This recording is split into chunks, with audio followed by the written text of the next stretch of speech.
Bona tarda a tothom i benvinguts a l'estadi.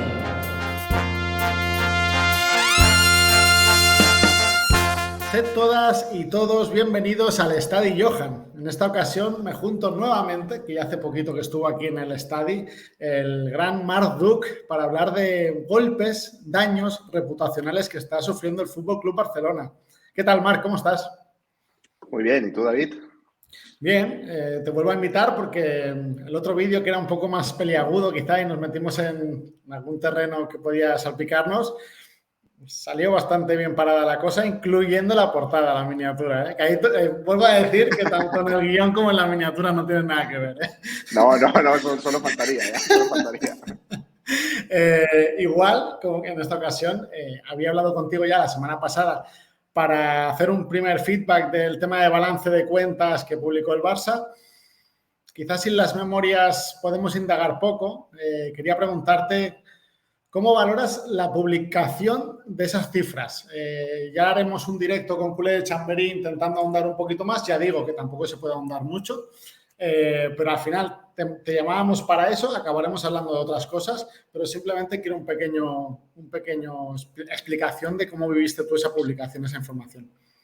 Bueno, como dices tú, sin la memoria, sin el detalle, es difícil analizar cosas porque tenemos básicamente titulares y lo que tenemos son titulares inducidos, digamos, titulares que le conviene al club legítimamente poner en el mercado. El club que le interesa explicar, pues le interesa explicar evidentemente los 304 millones de beneficio que existen, que son, o sea, son reales, están sobre un papel y existen, pero son un poco ficticios en tanto que incluyen evidentemente el resultado de la venta de las palancas, ¿vale? El sistema del comunicado, a mí personalmente no es que me guste demasiado. Yo, como sabéis, prefiero tener toda la información y sacar yo mis propias conclusiones, pero entiendo que corporativamente el Barça haga el ejercicio de intentar dar alegrías al mercado, para entendernos, o alegrías a los socios, de proyectar una buena salud económica, de proyectar un buen camino. Y ahí sí que tengo que decir que, bajo mi criterio, si este es el modelo, se aplica mal. ¿Por qué? Porque hay cifras buenas en ese comunicado. O sea, hay conceptos buenos. El Barça ha facturado más de lo previsto en todas las áreas, en todas, según dice el comunicado. Luego veremos las memorias, pero en principio todas las áreas de negocio del club han facturado ligeramente por encima de lo que habíamos previsto y eso es una muy buena noticia. Y en lugar de respaldarse en eso, de apoyarse mucho en eso, el comunicado se mete en cuestiones del resultado de explotación y otras derivadas que digamos que ensombrecen esa buena cifra. Por lo tanto, creo que el ejercicio que de base no es bueno, que es sacar las cifras en un comunicado en lugar de la memoria, está mal ejecutado, con lo cual es doble error. Pero bueno, eso no es óbice para que todos entendamos, uno, que la facturación ha sido ligeramente mayor a lo que esperaba el club, y esto es una excelente noticia, muy buena noticia. Dos, que el resultado de explotación es aproximadamente el 50% inferior de lo que esperaba el club, alrededor de unos 90 millones menos, y esto es una muy mala noticia, que deriva de un incremento de unos 160 millones en los gastos operativos, que ya veremos de qué son, pero que es un incremento muy notable. Esto es una muy mala noticia. Y tres, que el resultado financiero parece que es mejor de lo esperado, porque si lo hacemos por exclusión, restando una cosa y la otra, al final el grueso del beneficio va a venir de allí. Como no tenemos la memoria, no sabemos qué hay, pero esa parcela parece que es positiva. O sea que nos toca esperar y vivir de momento con un comunicado que, bueno, hace su función, pero no pasa la prueba del algodón. Este es el titular. Sí, digamos que hace la función de la gran masa barcelonista y fuera del Barça posiblemente. Vendes una buena noticia, pero habrá que ir rascando para ver la realidad de esa buena noticia y si es tan buena noticia como parece. Realmente esa noticia, ese comunicado oficial del club, sentó, digamos, digo a nivel institucional, como un poco un oasis en el desierto de que cada semana es ser incluso optimista, cada día, cada hora se van sucediendo hechos que quizás dañan la reputación de la entidad y es lo que quería comentar contigo. Evidentemente, el más mastodóntico que hay, el que se lo lleva todo y lo arrasa todo y cada día, cada minuto está en boca de todos, es el caso Negreira. Hubo un cambio de guión, más o menos como para así decirlo, a grandes rasgos, que el juez de instrucción varió la imputación, bueno, la investigación, que esto ha cambiado, estos nomenclaturas han cambiado hace años y se siguen utilizando. Yo creo que hay gente que sí que sabe que ha cambiado y lo utiliza porque queda un poquito más sorprendente, más impactante, pero digamos que la investigación ha cambiado de corrupción deportiva a cohecho. Esto es lo que se decía. Muchos juristas, hemos visto a Emilio Cortés, que digamos que se está haciendo bastante famoso en el entorno Barça, porque desde el minuto 1, digamos, que pone en tela de juicio muchas cosas que se dicen desde Madrid, y quizás es una de las voces que nos da cierta esperanza de que esto vaya bien, pero sí que han habido en esta ocasión bastantes juristas, y también Cristian Zarroca con vosotros en la sala de Marciria también lo comentaba, que lo de cohecho es un poco, bueno, cogido con pinzas, y parece que el juez tiene claro que el diagnóstico es culpable y está buscando cómo llegar a él, ¿no? Entonces, quiero que me expliques tú un poco cómo lo estás viviendo, y a nivel institución, creo que el daño ya está hecho, se dicte el final un veredicto iba a decir de inocente, digamos de no culpable, que creo que es más fiel a la realidad posiblemente, pero que me expliques un poquito cómo lo estás viviendo tú a nivel Marduk persona y a nivel institución. Yo creo que cuando estalló todo el tema Negreira ya lo expresé en mi cuenta de Twitter con un concepto muy simple, que es que esto iba a ser una losa. Independientemente de lo que fuera, de lo que acabara, de si el servicio era uno u otro, de si había o no había, si contratábamos o no contratábamos. Independientemente de todo esto, todo el tema Negreira iba a ser una losa que no nos quitaríamos de encima, yo te diría, en toda la vida. Y en el mejor de los casos, en muchas décadas. ¿Por qué? Porque el juicio popular ya está hecho. El juicio popular ya está hecho y el Barça ha comprado árbitros. Y esto nos guste o no, es así. O sea, este juicio popular ya está hecho. Esto está en la cabeza de la gran mayoría de la gente, evidentemente los no barcelonistas, y cambiar eso, aunque ahora salga el juez y haga un auto peregrino, si me permites, donde no solo descarta la vía de la corrupción deportiva, sino que intenta hurgar o escarbar para acreditar la vía del cohecho, que, como tú bien decías, varios expertos juristas ya nos han dicho que es, como poco, está cogida con pinzas. No solo hace este ejercicio, sino que en el mismo auto, el propio desechar la opción de la corrupción deportiva pasa por alto. O sea, fíjate que reputacionalmente el Barça ha pasado de ser un club que compra árbitros, ha salido el juez con un auto y ha dicho que aquí no hay corrupción deportiva y que puede haber cohecho, pero en la mente de la gente o en el saber popular, sobre todo en España, el Barça ya no solo es un club que compra árbitros, sino que encima comete cohecho. Se acumulan los delitos, pese a que el propio auto del juez los va descartando por lo menos uno de los dos. Con lo cual, o sea, reputacionalmente, a nivel España, ¿qué hay que hacer? Pues yo creo que nada, porque es una guerra perdida. Es que no hay más. O sea, lo único que podemos hacer es esperar, como creo que está haciendo el club, que es apretar filas para entendernos, esperar a que acabe la instrucción, que se vaya a juicio con lo que el juez determine, si hay indicios de una cosa o la otra, y defendernos lo mejor que podamos, sabiendo, como decías tú, que lo más probable es que seamos no culpables, no inocentes. Porque tontos tampoco somos. Y porque hemos estado como 20 años pagándole lo que sea, X cosa, yo no sé cuál, a un señor que, por las razones que sea, pues tenía una vinculación con el colegio, con el comité técnico de árbitros. O sea que tampoco, bien las cosas no las hemos hecho. Pero de ahí a todo lo que se está arrojando, evidentemente hay años de distancia. Digamos que ese auto se podría haber, entre comillas, para los aficionados del Barça, incluso celebrado, porque se descarta la corrupción deportiva. Eso creo que, en principio, te podía dejar, despejar un poco esas inquietudes. El cohecho, digamos, que se va por esa vía, porque quizás es más fácil culpabilizarte de algo sin tener pruebas, para entendernos. Bueno, es que al final, David, y insisto en una cosa también que comenté en su día, lo mejor que nos puede pasar es que nos hayan robado. Esto es lo mejor que le puede pasar al Barça, que quede acreditado que aquí ha habido 2, 3, 5, 8, 15 personas que se han llenado los bolsillos. Porque esto significa que se trata simplemente, entre muchas comillas, no quiero quitarle gravedad, pero se trataría simplemente de una pequeña estructurita que se han montado 4 listos para sangrar al club. Si es eso, el perjudicado evidentemente es el Barça, pero no hay nada más, ¿no? O sea, no hay nada más allá de que me hayan robado a mí recursos del club.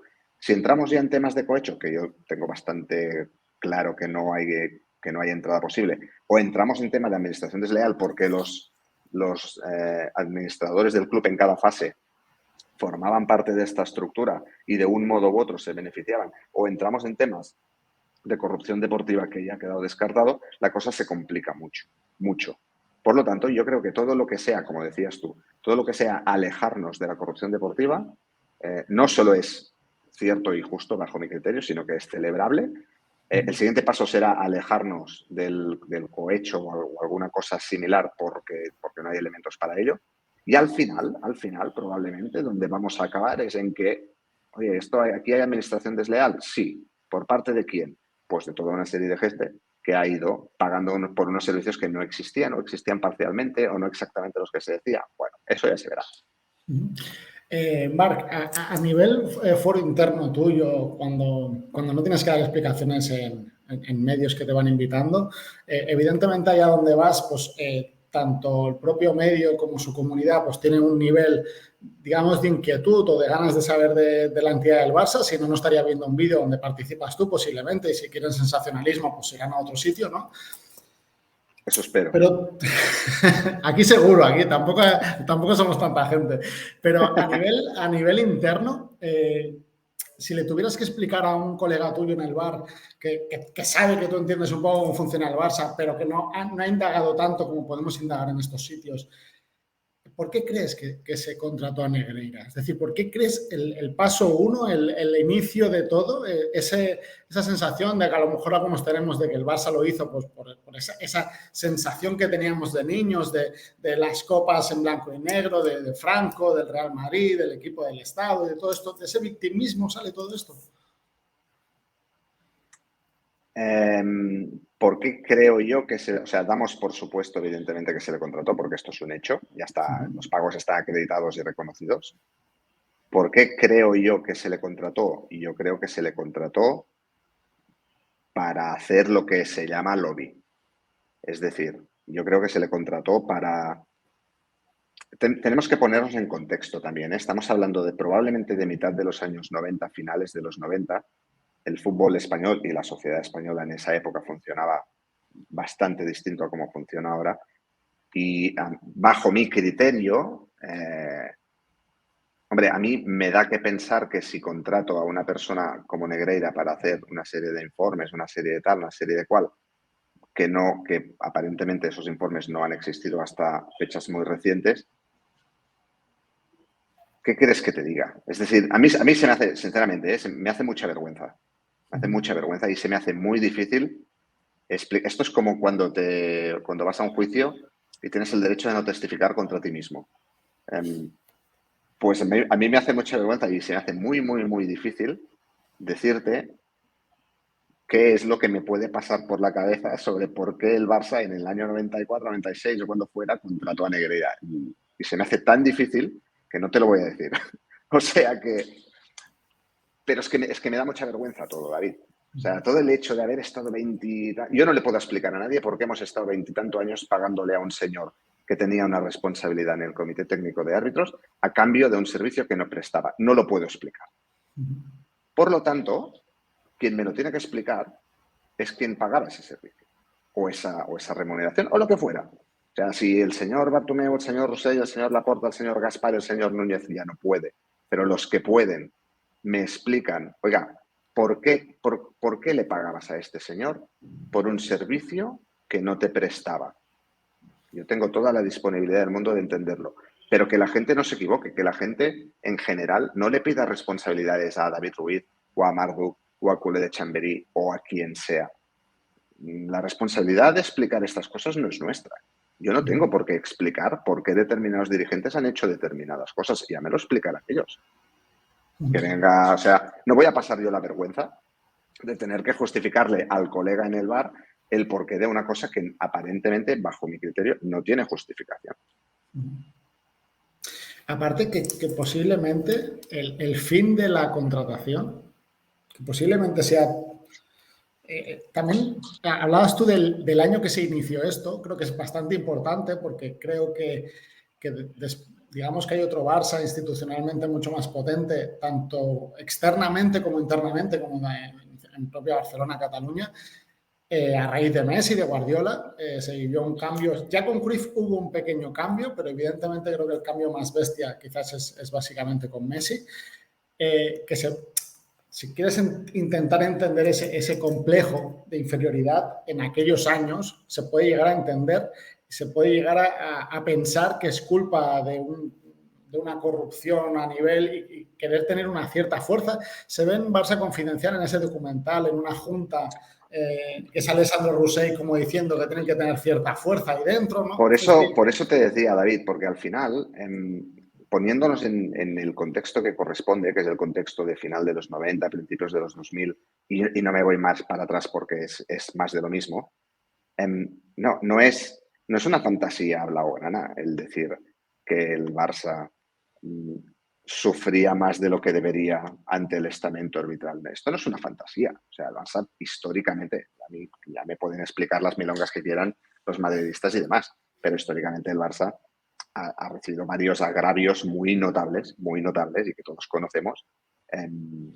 con respecto al Madrid. Luego también es cierto que evidentemente el Barça como equipo grande se puede quejar menos que el Villarreal, evidentemente, porque esto funciona así, por desgracia. Pero que el Barça ha sido netamente maltratado a lo largo de la historia a nivel arbitral, yo creo que es más que evidente y no admite discusión. Y en ese contexto, en ese marco, es donde uno puede decir, equivocadamente, bajo mi punto de vista, oye, voy a ver si puedo reconducir, subsanar un poquito esto, a ver si puedo manejarlo un poquito. Bueno, esto es lo que decía antes, un poco hacer lobby. Bueno, esto lo puedo llegar a entender. Es que se hizo y se hizo mal y se hizo de la peor manera, probablemente también. Pero bueno, pero la motivación inicial puede ser que venga por ahí. Y sí que es cierto que pasado un momento determinado en la historia, que es la llegada de Guardiola, o incluso te diría la llegada de Laporta y Rijkaard en 2003 y ese boom, ese nuevo Barça que apareció en 2003, que cristalizó en 2005-2006, luego hizo un ademán de apagarse, pero renació en 2008 y nos dejó el mejor Barça de la historia. Todo ese periodo, hasta 2011, 12 si quieres, ahí no había incidencias, arbitralmente hablando. ¿Por qué? Porque éramos tan superiores que era tan grande todo que no había lugar a robos, para entenderos, que probablemente también los hubo, pero bueno, como íbamos ganando, no nos fijábamos. Y a partir de ahí, sí que yo puedo entender que, o sea, yo dejo de entender que sea necesario algún tipo de lobby, algún tipo de colaboración, algún tipo de tal, algún tipo de cual. Pues si es que no te hace falta, no te hace falta. Entonces, ¿por qué lo sostienes? ¿Por qué mantienes? O sea, si tú en el 99 tienes contratado, o en el 2001, me da igual, al señor Negreira por unos servicios y no se te ocurre que es mala idea tener contratado al vicepresidente del Comité Técnico de Árbitros, lo puedo llegar a entender en el contexto del 2001. En el contexto del 2015 o 12 o 11, con una sociedad mucho más, digamos, profesionalizada, más seria, más rigurosa, ahí te tienen que saltar todas las alarmas. Y no, y R que R, y ahí seguíamos. Esto es lo que tampoco entiendo yo. Pero bueno, sí que contextualmente, pues tengo un poco la sensación, David, de que soy el primero que intento buscar justificaciones y explicaciones a una cosa que en mi fuero interno íntimamente yo sé que no las tiene. Sí, porque además también es curioso que se mantenga esta contratación, digamos, éticamente reprochable, cuanto menos, Peculiar, sí, peculiar. de directivas que incluso puedes entender que puedan estar interesadas en tirarle ese muerto a la anterior directiva. Es decir, puede tener hasta cierto sentido que tú Correcto. eres Sandro Rossell, llegas al poder, ves que está esto y dices, hostia, Laporta tenía contratado. A mí es lo ¿Cuál que es más el me problema, sorprende, David? quizá.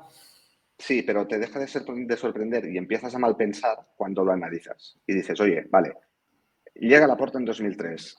Podría tener la tentación de coger este pastel y decir, oye, esto que se lo coma Gaspar. Lo corto y que se lo coma Gaspar, porque esto es una vergüenza. No lo hace.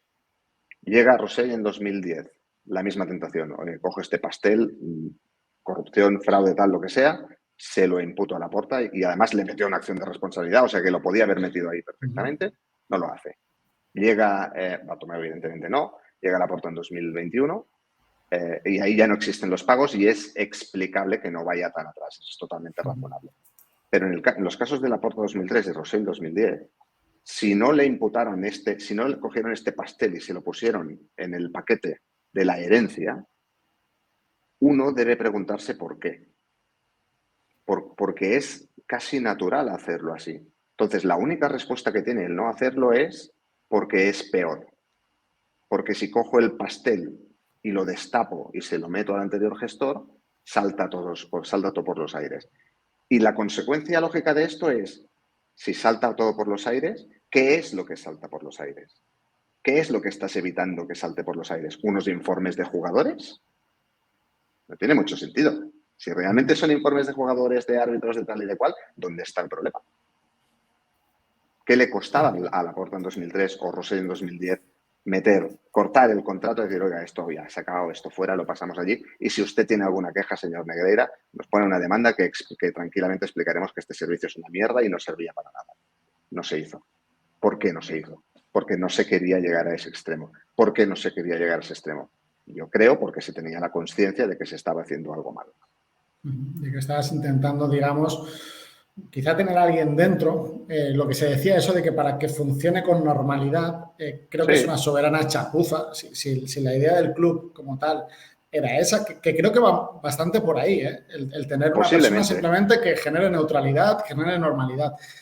Pero es una chapuza increíble. Entonces, supongo que cada junta que llegaba al poder tenía la patata caliente de que Negreira saliera con todo, porque además Negreira creo que es un tipo que bueno... Totalmente, de cero escrúpulos, claro que sí, evidentemente. Entonces tienes miedo de que esa patata caliente que le quieres imputar a la anterior junta te estalle a ti también como institución, que al final es la que estás defendiendo, y te genera un problema más grande del el seguir pagándolo, y aquí no se va a enterar nadie, como pienso que seguramente en el Barça pues, cosas de los 80, 70 habrán habido y no solo en el Barça.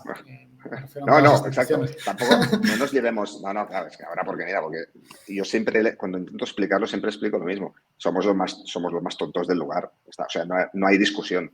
Somos lo que hacemos lo mismo que los demás, pero peor y de manera más torpe y más chapucera. Eso es evidente. Pero que yo tengo cero dudas, que el resto de clubes, por lo menos los poderosos, hacen y deshacen y maniobran, igual que maniobra el Barça, en los pasillos y por debajo de las mesas en los despachos. Claro que sí, porque funciona así, desgraciadamente. Es feo, pero funciona así. O sea, que nadie diga, no, es que el Barça hace tal. Sí, bueno, pues como los demás. El problema es que al Barça le han pillado. Ese es el único problema. Pero los demás hacen lo mismo. No tengo pruebas, pero tampoco dudas. Es que lo tengo clarísimo. Sí. ¿Qué te parece la fiscalización continua, tanto de afición como de prensa, a nivel, me refiero ya más local, no yéndonos a Madrid, sino cómo nos tratamos a nosotros mismos? ¿A ti te gustaría que fuéramos más unidos o sientes cierto orgullo de los sismos porque al final lo que hacen es un Barça, digamos, más transparente y con más opciones de decidir, digamos, simplemente? Yo creo que creo que la unión existe para lo que debe de existir, que es para defender los intereses del club, para animarlo, para levantarlo, cuando hay que estar unidos, como por ejemplo en el caso Negreira. Ahí no hay ismos, ahí no hay dudas. O sea, hay que estar unidos y filas prietas porque si no esto es un bombardeo continuo. Más allá de las reservas que pueda tener yo sobre si me parece bien o mal la actuación, que me parece mal, pero de ahí al pim pam pum y al ataque indiscriminado, no, por ahí no pasamos. Y los sismos, yo siempre digo lo mismo, a mí me enriquecen los sismos. O sea, yo prefiero 1000 veces un club, un Barça en este caso, con diversidad de opiniones, con variedad de puntos de vista, con gente externa que pueda aportar o fiscalizar o vigilar. Imagínate lo que pasaría si no estuviéramos los socios pendientes y atentos. Entre otras cosas, Bartomeu seguiría ahí. Entre otras cosas. O sea que al final, cuando nos cargamos los ismos o nos cargamos la discrepancia o eso que decimos de que somos súper autodestructivos, tal y cual, hombre, ¿yo qué quieres que te diga? En 5 Champions, 30 y no sé cuántas ligas, probablemente la marca deportiva más potente del mundo, 125 años de trayectoria, para ser autodestructivos no nos ha ido nada mal tampoco. O sea, yo no me quejaría. Y al final, oye, si no puedes gestionar la diversidad y la pluralidad, el problema lo tienes tú, no yo. O sea, a mí me parece genial que venga, no voy a poner nombres, cualquiera a decirme que Laporta es un inútil y Bartomeu era un genio, y que venga cualquier otro a decirme que Fon es la solución y que Gaspar era un malnacido. O sea, me parece perfecto, siempre que vengan con argumentos y a explicarme el porqué. Lo que sí que pasa, bajo mi punto de vista, es que hay maneras muy distintas de entender el club. Y eso no es malo. Eso no es malo. Para mí hay una buena, que es la que defiendo yo, y el resto que están mayormente equivocadas, pero como en todos los órdenes de la vida, cuando tú votas a un partido político es porque consideras que es el mejor, o porque es bueno, porque a ti te convence. Pues aquí lo mismo. Yo entiendo el Barça de una forma determinada, que además resulta que históricamente es la más exitosa, pero si quieres, te puedo conceder que puede llegar a ser casualidad si quieres. Pero bueno, este es mi Barça. Hay otros. ¿Hay que respetarlos? Claro que sí. Y probablemente tengan algunas cosas buenas, probablemente. Pero yo creo que no nos empobrece, al contrario, yo creo que nos enriquece. A la hora de respetar otras opiniones, aquí hay bastante cachondeo en el estadio, en los directos que hacemos más institucionales, bastante recurrente además, que yo en su momento, cuando aparecieron los famosos bots del Bartogate, le comenté por privado a Sergio Rodríguez. Hombre, sí quería participar en el estadio, en aquel momento solo teníamos el blog, y expresarnos él, pues su punto de vista, que digo, joder, pues bueno, vamos a leerte, no solo en un tuit, y vamos a ver por dónde vas y qué quieres explicarnos, no solo este ataque constante, ¿no? Que por cierto nos decía que el estadio está financiado por Víctor Fon y tal, y me acuerdo que ahora ya no lo tenemos, lo hemos perdido, pero estaba el pantallazo de mi mensaje directo por Twitter pidiéndole si quería participar y explicarnos un poquito mejor de qué iba. Imagínate cómo no sé si estaba preparado como para profundizar tanto él, pero bueno, está bien el intento. Sí. Luego cuando estalló y salió el nombre del famoso Sergio Rodríguez, cagondeo.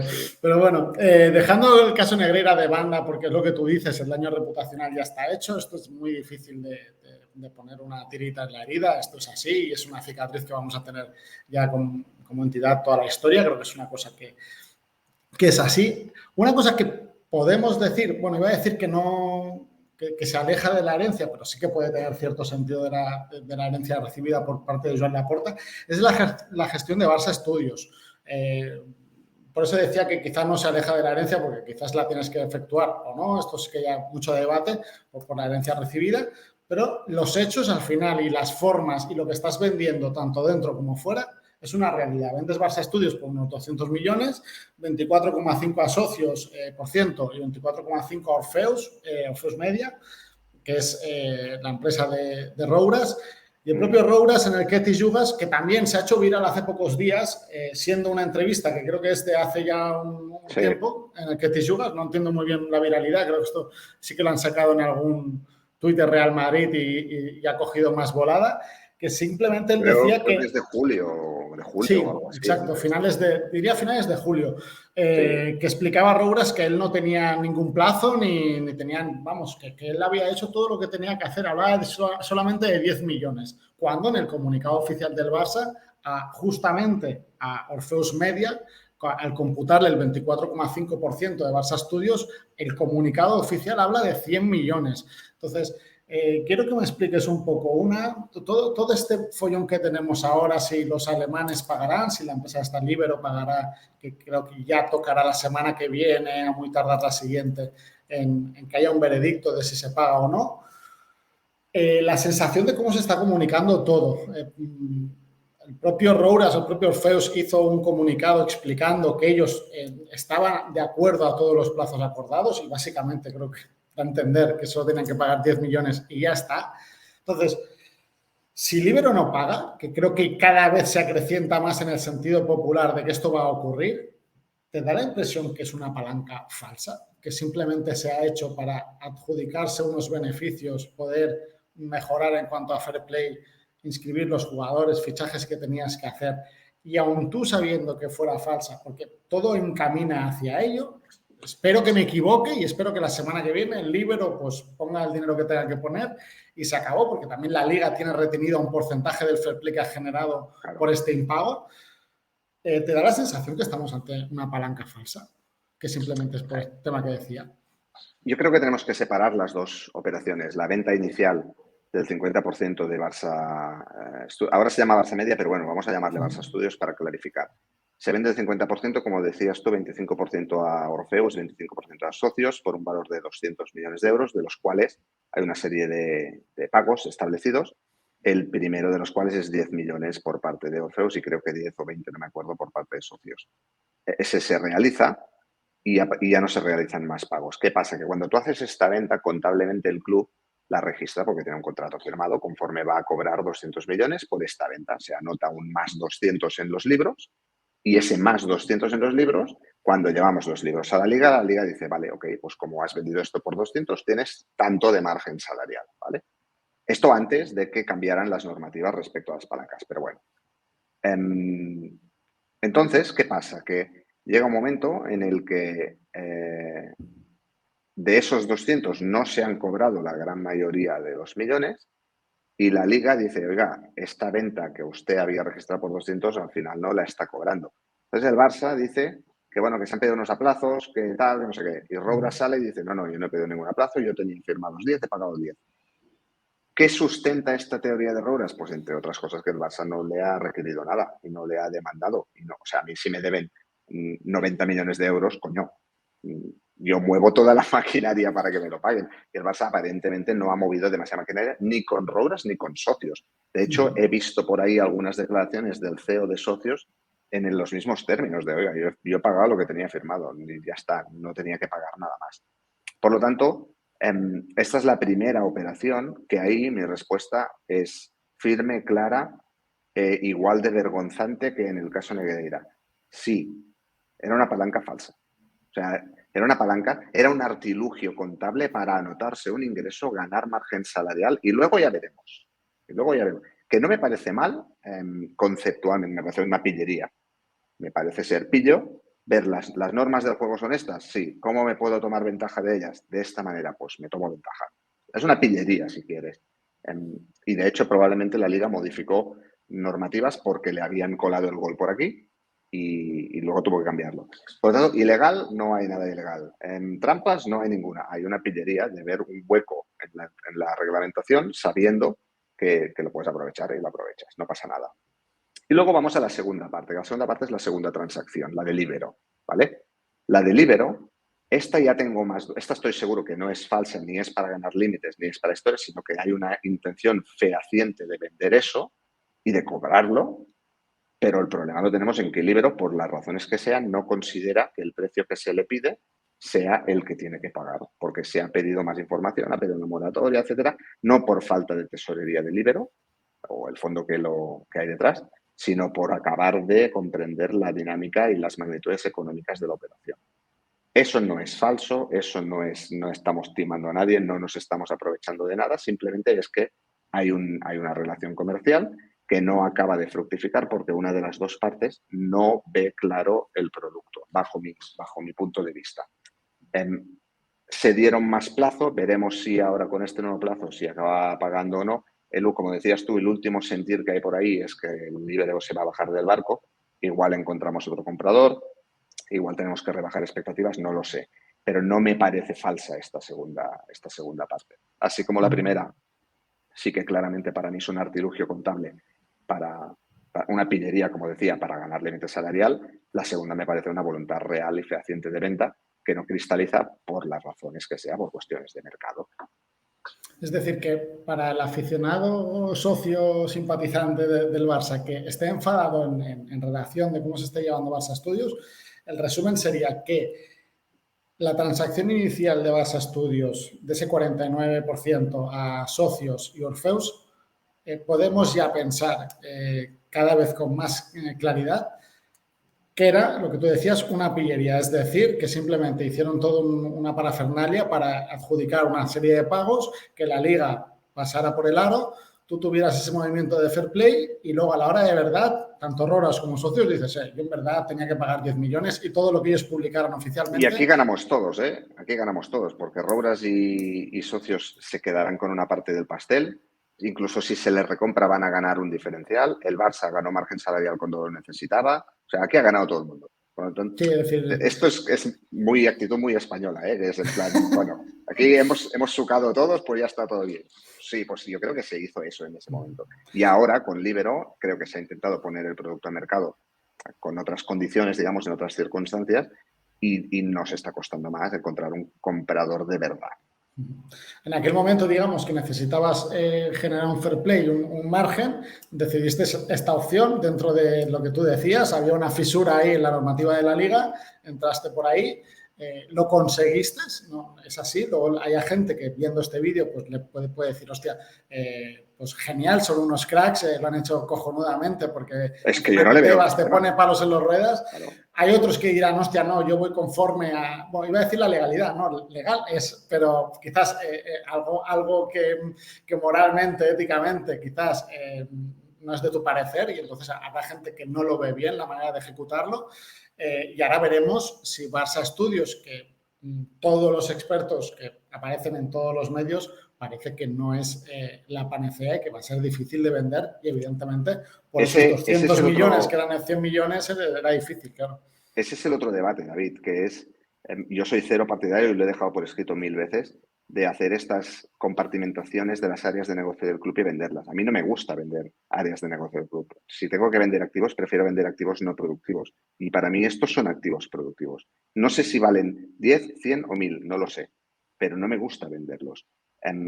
Con lo cual, para mí el debate real de fondo es, ¿hace bien el Barça en vender derechos de televisión, derechos sobre activos digitales, derechos sobre BLM, si se llega a dar este año? El debate de fondo para mí es ese. No tanto si la operación está bien cifrada o si es más o menos ficticia, sino ¿tenemos que vender estas cosas? ¿O sería preferible hacer, pues lo hemos dicho muchas veces, una reordenación del gasto, una selección de los activos no productivos que sí podrías vender y que te darían entradas de caja? Yo soy partidario de no vender este tipo de activos, pero veo que es la vía minoritaria y como estamos en un club democrático, pues oye, no pasa nada. Tengo muchos temas que dañan a nivel reputacional. Te sacaré uno más porque hemos acordado un tiempo. Siempre nos vamos. Estos que estamos a gusto, Marc. Tenía varios temas más, pero te sacaré el más novedoso. Tampoco sé muy bien cómo calificarlo. Son unas declaraciones de Villarejo que hemos puesto también en nuestro Instagram y en nuestro TikTok. Te las quería poner porque además hay respuesta del propio Sandro Rossell. Las vemos y me dices un poco qué piensas sobre ello. Venga. Me permite, aunque él no es político, ¿no? Hay tres clases de enemigos, como usted sabe en la política, ¿no? El furibundo, el sanguinario y el compañero de partido, ¿no? En el caso del señor Rossell, fue Laporta el que nos dio esa información. ¿Cómo? Sí, vamos, la gente del entorno del presidente, que lo había echado, creo recordar. I després de 2 anys de presó que estic buscant qui va apretar el botó vermell, però dit tot això, no m'ho vull creure. No vull creure'm que el Jan sigui així, perquè jo el Jan el conec des dels 17 anys, ens coneixem molt. Sandrusco, no? Et deies? Sí, i sempre hem tingut una relació d'amor i desamor, però em va fer pensar moltíssim, què vols que et digui, perquè la font no és creïble. Hòstia, pues tot el que va dir, excepte això, jo m'ho vaig creure. Pues estas son las declaraciones, Marc, brutal la cara de Jordi Basté. No, es que son dos genios, o sea, son dos genios de la estafa y del engaño, así de claro te lo digo. O sea, es que Villarejo contra Rossell, a ver quién miente más, es que es imposible mentir más. O sea, de Rossell he escuchado alguna cosa en Cataluña Radio que decía, bueno, para volver al tema de Negreira, decía que los informes hacían desde el principio, esto no es verdad, esto es mentira. No, y lo sabe todo el mundo que no es verdad, y el club ya ha dicho que no es verdad, que se hacían desde determinada fecha. Pero volviendo al tema de Villarejo, yo no voy a entrar en temas políticos, evidentemente, pero fíjate que dice, solo analizando las declaraciones, dice, fue Laporta el que no está. Entonces Basté le dice, ¿cómo? Y dice, bueno, vamos, gente de su entorno. Bueno, ¿fue Laporta o fue su entorno? A ver si nos aclaramos. Eso es lo primero.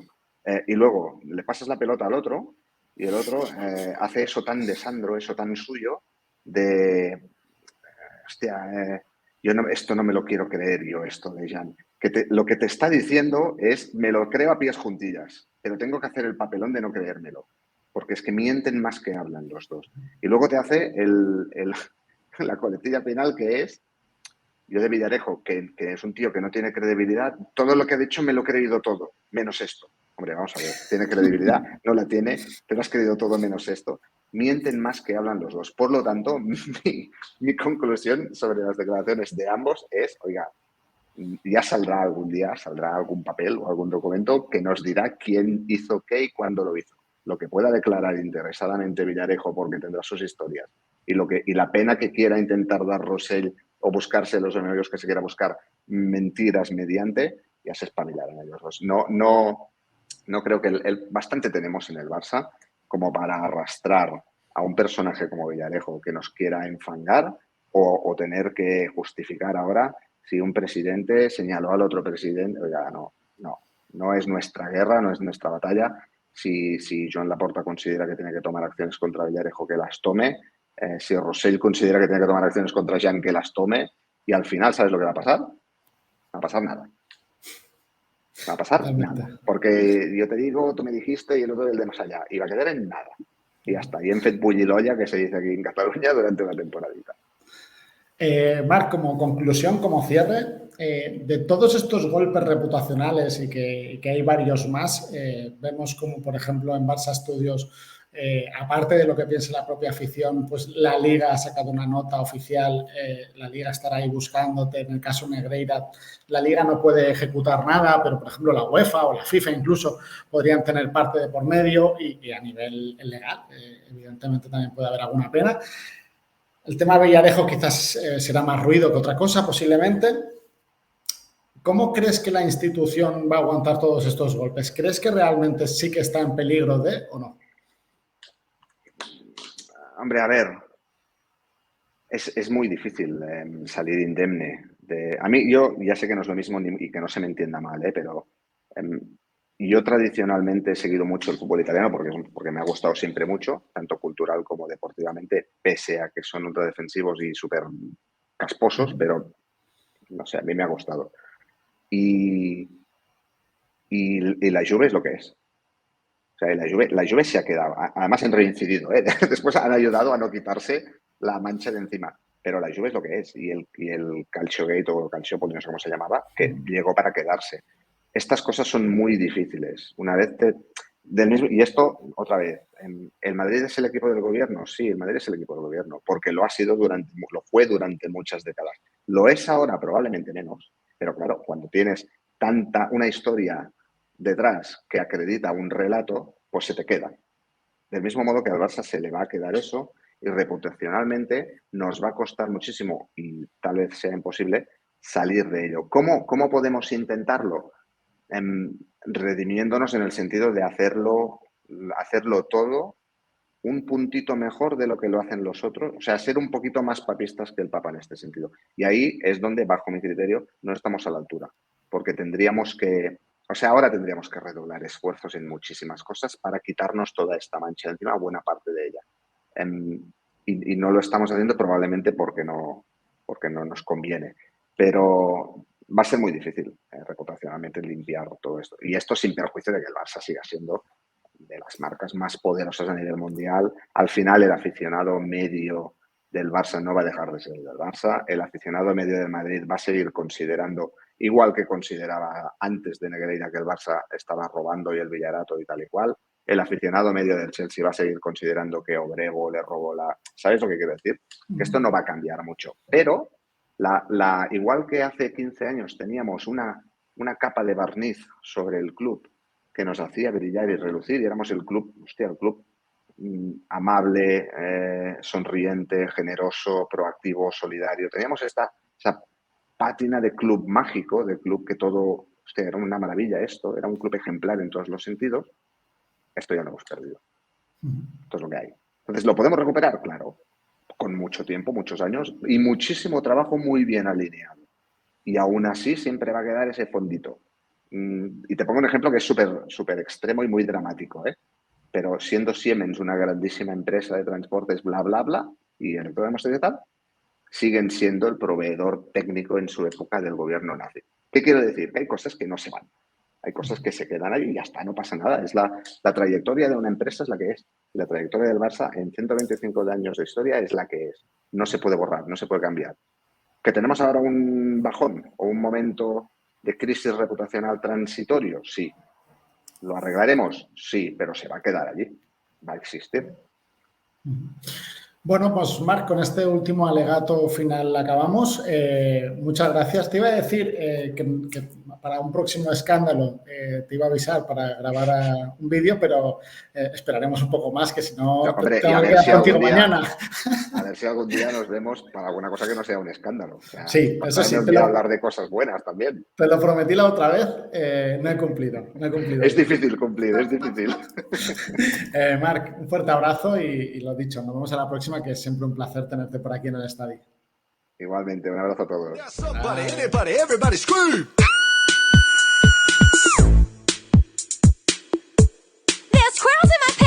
That girl's got some serious squirrels in her pants. There's squirrels in